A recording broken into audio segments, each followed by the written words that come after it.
A priori, dans le fantasme de toute personne qui se met en couple, on devrait être soi-même dans le couple.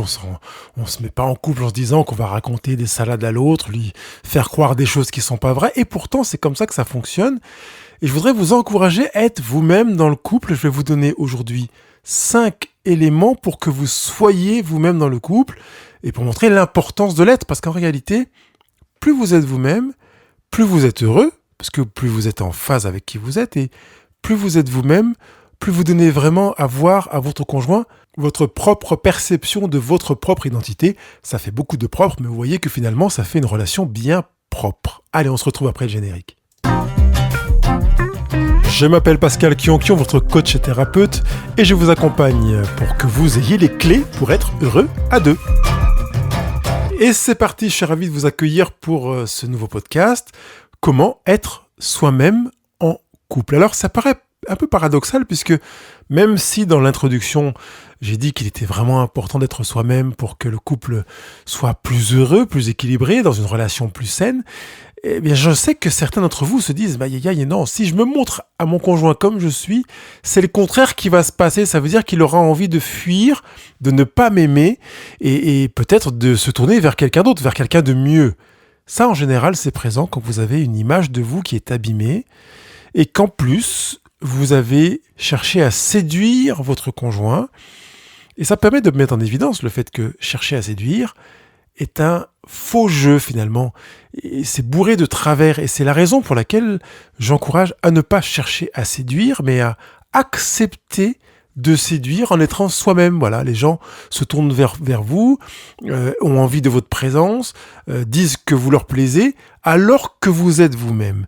Parce que ça permet de limiter la frustration à venir, sachant qu'à chaque fois on cherche à séduire, systématiquement, on va proposer quelque chose qui est bien meilleur, bien plus gros, bien plus grand et bien plus fort que la réalité.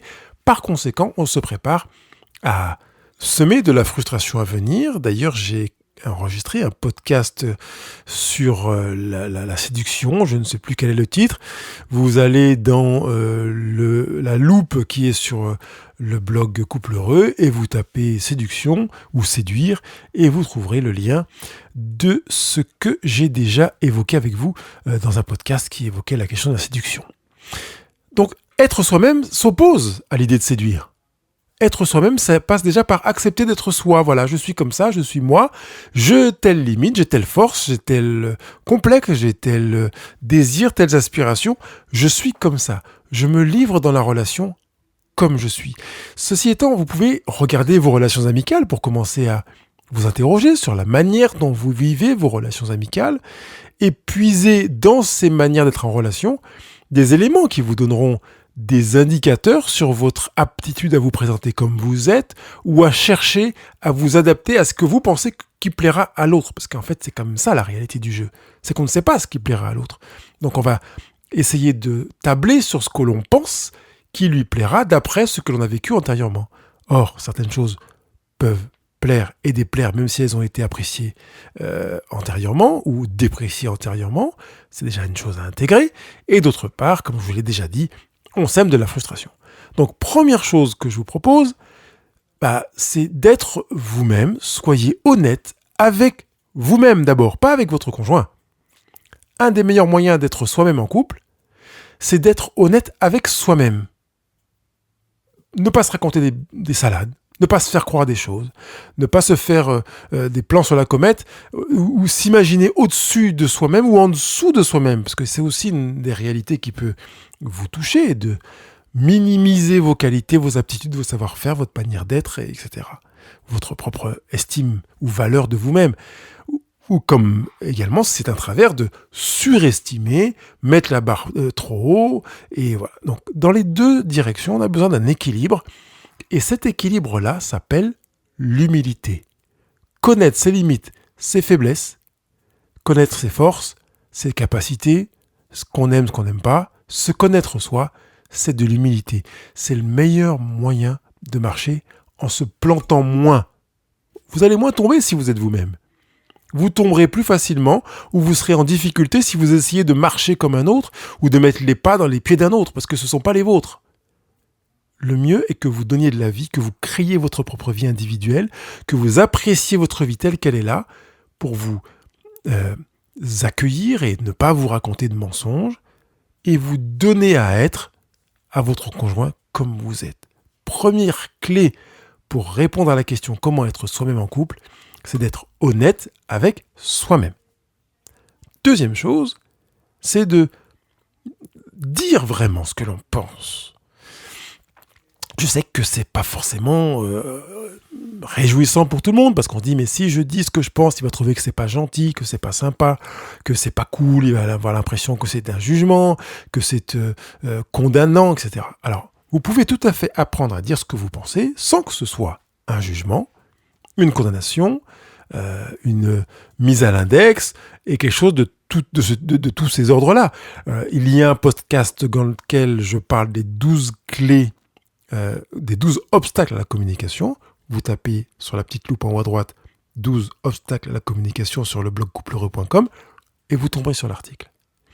Vous verrez ces 12 obstacles à la communication, dont certains que j'ai énoncés en abordant ce deuxième point, cette deuxième clé dans laquelle je vous invite à communiquer ouvertement. Vous pouvez donner un avis, et même un avis défavorable, ne pas partager le choix de votre conjoint sans que ce soit une critique, un rejet, une insulte, une humiliation, etc. Donc c'est déjà super encourageant de se dire, bah oui, effectivement, je peux communiquer ouvertement sans me sentir responsable de la manière dont l'autre risque de prendre ma remarque, à supposer qu'il la prenne négativement. D'accord ? C'est essentiel de pouvoir communiquer en étant soi.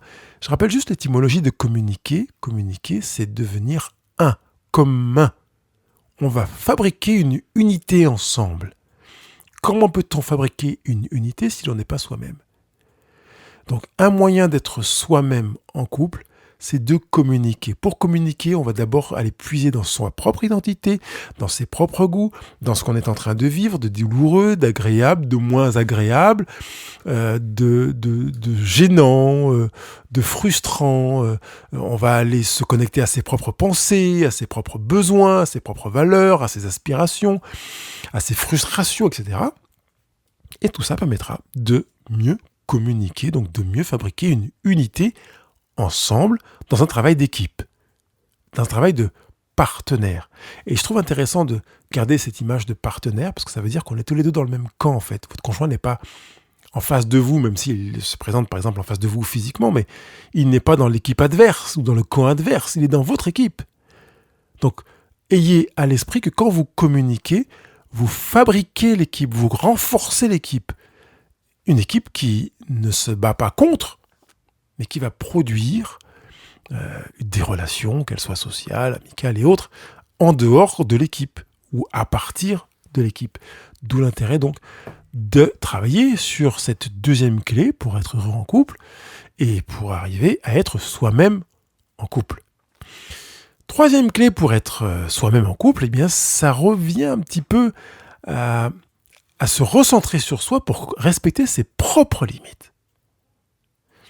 Si vous respectez vos propres limites, vous pourrez les poser et communiquer quand vous les posez en vous disant que vous allez éviter les obstacles à la communication que j'ai mentionné tout à l'heure, mais aussi faire en sorte que dans votre manière de communiquer, vous soyez convaincu que votre partenaire est dans la même équipe que vous. Donc si vous posez des limites, votre partenaire viendra soit en soutien, en complément, ou viendra chercher à comprendre, comme je l'ai mis dans le podcast du mois dernier, que sais-je. Mais respecter vos limites est quelque chose d'important, de capital, ça vous fonde dans vos valeurs et ça vous incite à vous respecter vous-même.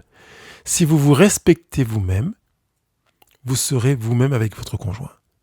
Si vous ne vous respectez pas, c'est là que commence la tendance ou la tentation de jouer un rôle pour chercher à plaire, pour correspondre, pour ne pas blesser, pour ne pas frustrer, etc. Et c'est important de comprendre qu'en fait, quand votre conjoint dit qu'il est blessé, qu'il est frustré ou déçu par votre attitude, il y a quelque chose de beaucoup plus fin qui se joue là-dessus. Je ne vais pas le développer maintenant. Si vous avez besoin d'être accompagné pour le travailler, je suis à votre disposition. Comme vous le verrez sur le blog coupleheureux.com, je vous accompagne, vous n'êtes pas seul, pour mieux cerner ce qui se joue dans ce genre d'expression émotionnelle. Quatrième clé pour être soi-même en couple, c'est d'accepter que vous êtes singulier ou singulière. Vous êtes unique. Il n'y a que vous sur cette planète qui soit vous. Personne ne vous ressemble vraiment. Même si vous êtes dans une gémellité, personne ne vous ressemble. Votre jumeau ou jumelle ne vous ressemble pas. Vous avez l'impression que, mais ce n'est pas vrai. Et cette singularité est importante parce qu'elle peut, quand on en prend véritablement conscience, nous aider à accepter que l'on est différents les uns les autres, que vous avez vos propres spécificités, donc différences avec votre conjoint, qu'il est tout à fait naturel que votre conjoint soit différent de vous, qu'il n'ait donc pas les mêmes goûts que vous, les mêmes valeurs que vous, les mêmes aspirations, les mêmes rêves, les mêmes envies, les mêmes désirs d'utiliser les mêmes moyens que vous pour atteindre tel ou tel objectif. Apprenez à accepter les différences, c'est une des clés qui vous permettent de vous manifester davantage comme vous êtes et en même temps d'accueillir l'autre comme il est. 5e clé pour être heureux en couple et évidemment être soi-même en couple, c'est que vous appreniez à vous aimer. Alors quand je parle de vous aimer, je ne parle pas d'une émotion, d'un ressenti où vous avez une émotion d'amour pour vous-même, c'est pas ça.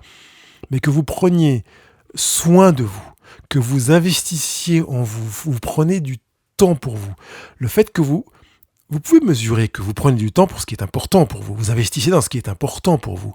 Si vous investissez en vous, que vous prenez du temps pour vous, ça veut dire que vous vous aimez, même si vous n'avez aucun ressenti émotionnel pour vous-même. Ce que je ne vous demande pas d'avoir, c'est tout à fait naturel et sain de ne pas avoir de ressenti émotionnel quand vous vous aimez vous-même. Je l'ai dit sur un autre blog que je tiens, qui s'appelle Heureux au présent, dans lequel j'explique très clairement et de manière bien détaillée qu'en fait, l'amour n'est pas une émotion. Et j'explique pourquoi l'amour n'est pas une émotion. Ici, je voudrais que vous ne tombiez pas non plus dans ce piège qui consisterait à vouloir ressentir de l'amour pour vous ou à l'inverse, de vous dire comme vous ne ressentez pas d'amour pour vous, cela signifie que vous ne vous aimez pas. Non, pas du tout.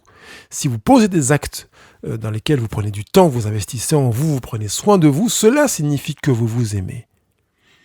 Ça vous permettra de rester en alignement avec vous, de respecter votre identité, de même valoriser, puisque vous investissez dans votre identité, et donc de participer à votre bonheur individuel et d'utiliser cette réalité comme encouragement pour être vous-même en couple. Je rappelle juste que pour qu'un couple soit heureux, il est nécessaire que chacun de ses membres soit heureux. Ce n'est pas un membre du couple malheureux et un membre du couple heureux qui font un couple heureux. Là, on est plutôt dans un couple pansement ou bien dans un couple qui est en devenir de bonheur. On est dans un travail dans lequel chaque membre du couple va travailler à son bonheur personnel, ce qui fera que quand les deux se rencontrent, le bonheur, on va dire, se conjuguera. Et finalement, dans cette conjugaison, c'est que le bonheur sera le résultat de la réponse à vos propres besoins et de ceux de votre partenaire, et vice-versa. Votre partenaire répond à ses propres besoins, puis aux vôtres. Vous avez remarqué qu'il est question que vous répondiez à vos propres besoins en premier. Il n'est pas question de répondre aux besoins du partenaire en priorité. Pour être soi-même et développer du bonheur conjugal, vous êtes la priorité en termes de cible de bonheur. Si vous avez des difficultés avec vous-même, vous aurez des difficultés en couple. Donc, c'est vraiment important que pour être soi-même, pour développer le bonheur de votre conjugalité, vous sachiez investir en vous, vous aimer, poser des actes, respecter vos limites, communiquer comme vous le sentez en étant sensible aux 12 obstacles à la communication que j'ai mentionnés au tout début, et être honnête avec vous-même en acceptant les différences. C'est là les 5 clés que je vous propose aujourd'hui pour vivre heureux à deux. Si vous avez des questions ou des remarques, évidemment, je suis à votre écoute. Allez prendre rendez-vous comme de nombreuses personnes l'ont déjà fait jusqu'à maintenant pour que je vous accompagne. Ça peut être un entretien, un seul, soit solo, soit en couple. Je rappelle que les entretiens peuvent se faire en visio, au téléphone ou en présentiel. Ça veut dire que si votre conjoint travaille à Dubaï et que vous êtes à Paris, eh bien c'est possible de vous entretenir puisque la visio permet de dépasser les frontières et les limites. Donc je suis à votre écoute et surtout travaillez pour continuer à être heureux en couple en étant vous-même dans votre couple.